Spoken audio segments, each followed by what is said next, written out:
For decades, millions of men over 70 have unknowingly been following a daily routine that slowly but steadily damages their bladder function. What's shocking isn't just that this habit exists, but that doctors rarely warn their patients about it, and the pharmaceutical industry has built an entire market around treating the symptoms it creates. Today, I want to reveal this hidden bladder destroyer and show you how simple changes can restore the urinary health you thought was gone forever. The human bladder is an extraordinary organ, designed to last a lifetime when properly maintained. Yet somewhere between age 60 and 80, most men begin experiencing urinary symptoms they accept as inevitable parts of aging. The frequent nighttime trips to the bathroom, the urgency that strikes without warning, the feeling of incomplete emptying, the reduced stream strength. What if I told you that much of this deterioration isn't caused by aging itself, but by a specific daily pattern that interferes with your bladder's natural function? Medical research from the University of California has identified a phenomenon they call progressive bladder conditioning, where repeated behaviors gradually alter the organ's capacity and responsiveness. The most damaging of these behaviors is what urologists now recognize as preemptive voiding, though patients have no idea they're engaging in this harmful practice. Preemptive voiding occurs when men empty their bladders not because of genuine physiological need, but because of anticipated inconvenience, social conditioning, or misguided preventive thinking. Here's how this destructive cycle typically unfolds in the daily life of a senior man. Upon waking, he immediately heads to the bathroom, not because his bladder is full, but because it's become an automatic morning ritual. Before leaving the house for any errand, regardless of duration, he stops at the bathroom again, just in case. Before meals, before bed, before watching a movie, before any activity that might last more than an hour, the pattern repeats. This isn't responding to natural bladder signals, it's overriding them. The bladder muscle, known as the detrusor, operates on a use it or lose it principle, similar to other muscles in your body. When you consistently empty your bladder at 30 to 40% capacity, instead of waiting for the natural urge at 80 to 90%, several destructive changes occur. The bladder wall begins to thicken and lose elasticity, reducing overall capacity. The neural pathways that communicate fullness to your brain become confused and hypersensitive. The coordination between bladder muscle contractions and urethral sphincter relaxation becomes disrupted. Dr. Margaret Chen's groundbreaking research at Johns Hopkins followed 1,200 men over 5 years and discovered that those who practiced preemptive voiding experienced a 340% faster decline in bladder function compared to men who maintained natural voiding patterns. The study revealed that bladder capacity decreased by an average of 150 milliliters in the preemptive voiding group, while natural voiders maintained stable capacity throughout the study period. The psychological component of this problem runs deeper than most realize. Many senior men develop what psychologists call anticipatory anxiety around bathroom access. This anxiety drives them to empty their bladders whenever a bathroom is available, regardless of actual need. The fear of being caught in an uncomfortable situation creates a self-perpetuating cycle where the behavior designed to prevent problems actually creates them. Consider the physiology of healthy bladder function. Your bladder has specialized stretch receptors in its wall that detect increasing volume. These receptors send signals through the pelvic nerves to your spinal cord and brain, creating the sensation of fullness. Under normal circumstances, you don't feel the urge to urinate until your bladder reaches about 75% capacity, roughly 300 to 400 milliliters for most men. This natural timing allows for complete, efficient emptying and maintains proper muscle tone. When you consistently interrupt this process by emptying at lower volumes, several mechanisms begin to malfunction. The stretch receptors become hypersensitive, triggering urgency at progressively smaller volumes. The bladder muscle loses its ability to contract forcefully, leading to incomplete emptying and residual urine. The coordination between bladder contraction and sphincter relaxation becomes dysregulated, causing the hesitancy and weak stream that plague many senior men. The cascade of problems doesn't stop with basic function. Residual urine creates an environment conducive to bacterial growth, increasing infection risk. The thickened bladder wall compresses blood vessels, reducing oxygen delivery to bladder tissue and impairing healing. The constant low-level contractions required for frequent small voids create chronic inflammation in the bladder muscle, further reducing its effectiveness. Research conducted at the Mayo Clinic examined bladder muscle biopsies from men with different voiding patterns. Those who practiced preemptive voiding showed significant changes in muscle fiber composition, with increased collagen deposits and reduced smooth muscle content. These structural changes explained why their bladders could no longer store urine effectively or empty completely. The prostate gland, often blamed for all male urinary problems, actually plays a secondary role in this dysfunction. While prostate enlargement can certainly contribute to urinary symptoms, the bladder conditioning issue frequently develops independently and can occur even in men with normal-sized prostates. Many men who undergo prostate surgery continue experiencing urinary problems because the underlying bladder dysfunction was never addressed. Environmental factors compound this problem in ways most men never consider. Modern bathroom accessibility has created what researchers call opportunistic voiding behavior.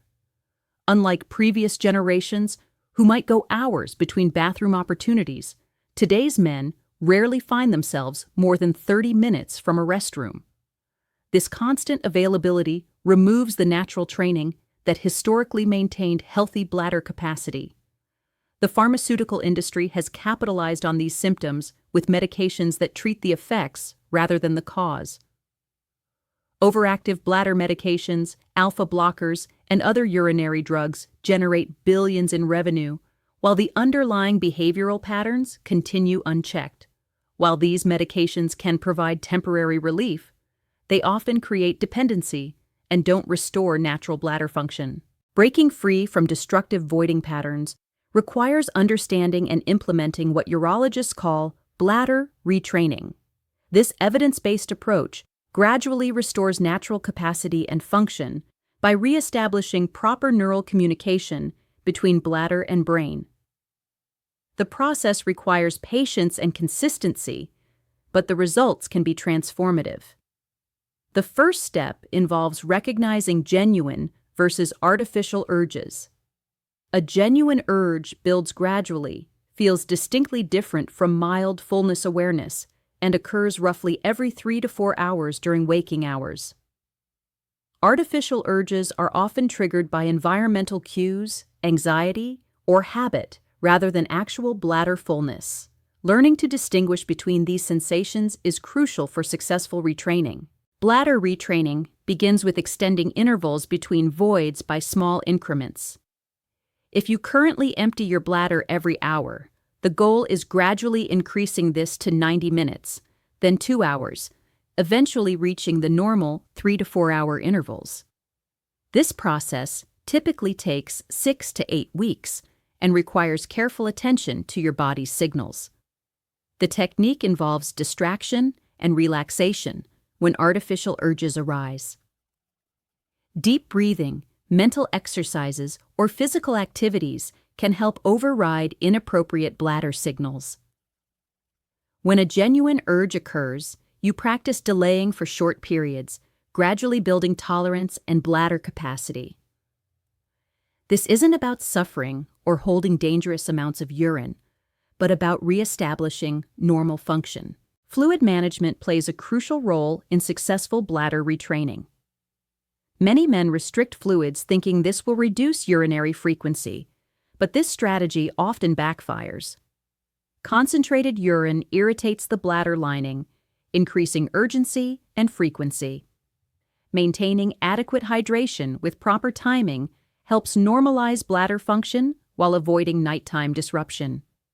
The optimal fluid intake pattern involves consuming most of your daily fluids before 2 p.m., reducing intake in the evening hours. This allows your kidneys to process the majority of fluids during daytime hours while reducing nighttime urine production. Total daily fluid intake should remain around 8 to 10 cups, but timing distribution makes the crucial difference. Caffeine and alcohol require special consideration during bladder retraining. Both substances act as diuretics and bladder irritants, increasing urine production and triggering artificial urgency. Eliminating or significantly reducing these beverages during the retraining period often produces dramatic improvements in symptoms. Many men discover they can gradually reintroduce moderate amounts once normal bladder function returns.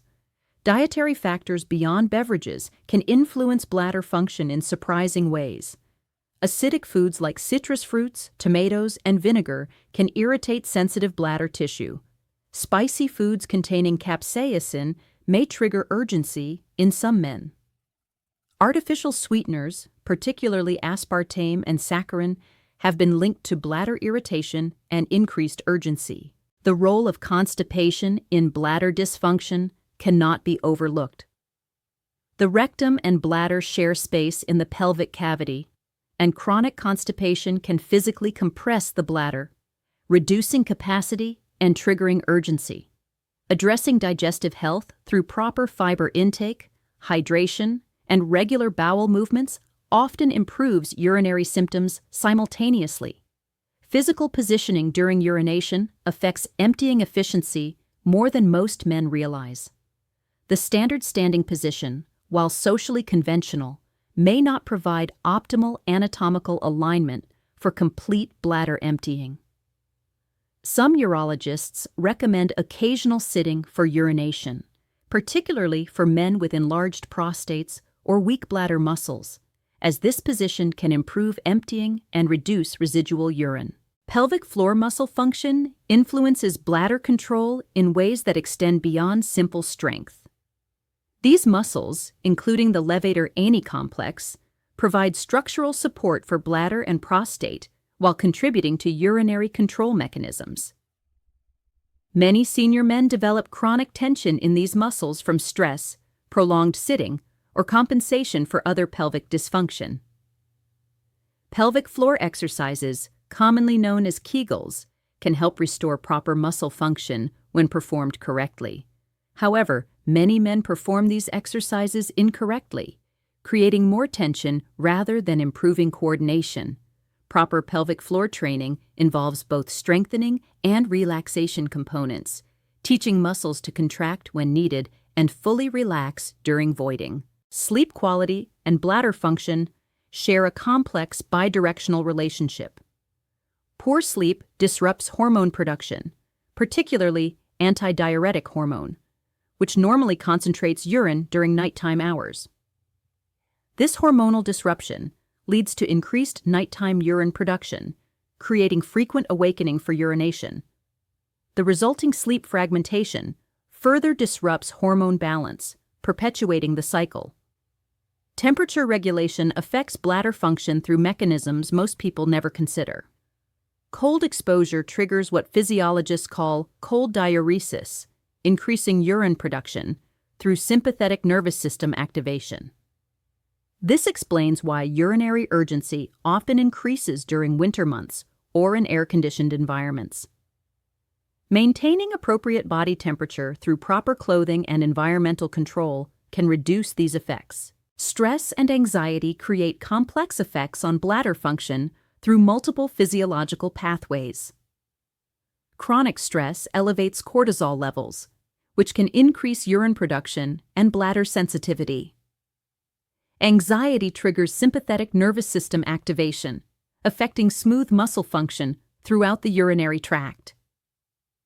The psychological fear of urinary accidents creates additional stress, forming a self-reinforcing cycle of dysfunction. Mind-body techniques, including meditation, progressive muscle relaxation, and biofeedback, have shown significant effectiveness in treating urinary dysfunction. These approaches, address both the physiological and psychological components of bladder problems, often producing improvements that medications alone cannot achieve. Regular practice of stress reduction techniques can break the anxiety urgency cycle that perpetuates many bladder problems. The success stories from bladder retraining programs demonstrate the remarkable potential for improvement even in men who've experienced symptoms for years. Robert, a 74-year-old retired teacher, reduced his nighttime bathroom visits from 6 per night to 1 within 8 weeks of beginning proper bladder training. His daytime frequency decreased from every 45 minutes to every 3 hours, and he regained confidence for social activities he'd avoided for years. James, age 78, had accepted frequent urination as inevitable after prostate surgery failed to resolve his symptoms. Through comprehensive bladder retraining that included fluid timing, pelvic floor exercises, and stress management, he achieved near-normal urinary function within 3 months. His wife reported that they could once again take long car trips and attend theater performances without bathroom anxiety. Medical professionals are increasingly recognizing that behavioral interventions often produce better long-term results than medication for many urinary symptoms in seniors.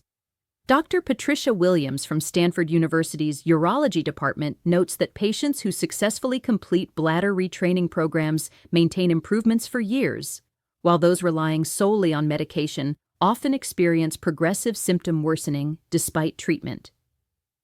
The key to lasting improvement lies in understanding that your bladder retains remarkable capacity for adaptation and healing throughout your lifespan. Unlike many age-related changes that are truly irreversible, bladder dysfunction caused by poor voiding patterns can often be significantly improved or completely resolved with appropriate interventions. The changes require time and consistency, but the payoff in quality of life is immense. Starting today, begin paying attention to your voiding patterns. Notice whether you're emptying your bladder from habit rather than genuine need. Challenge yourself to wait for true urgency before voiding.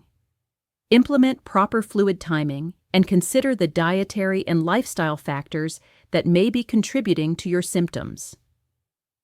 Most importantly, remember that the urinary problems you've accepted as inevitable may actually be reversible with the right approach. Your bladder health directly impacts your independence, social engagement, and overall quality of life. By breaking free from the destructive daily routines that worsen bladder function, you're taking control of an aspect of aging that doesn't have to define your later years. The solution isn't found in accepting limitation, but in understanding and working with your body's natural healing capacity to restore the function you deserve. 7 blood tests. Your doctor orders. But you don't need, after 65, Dr. Evelyn Hart explains.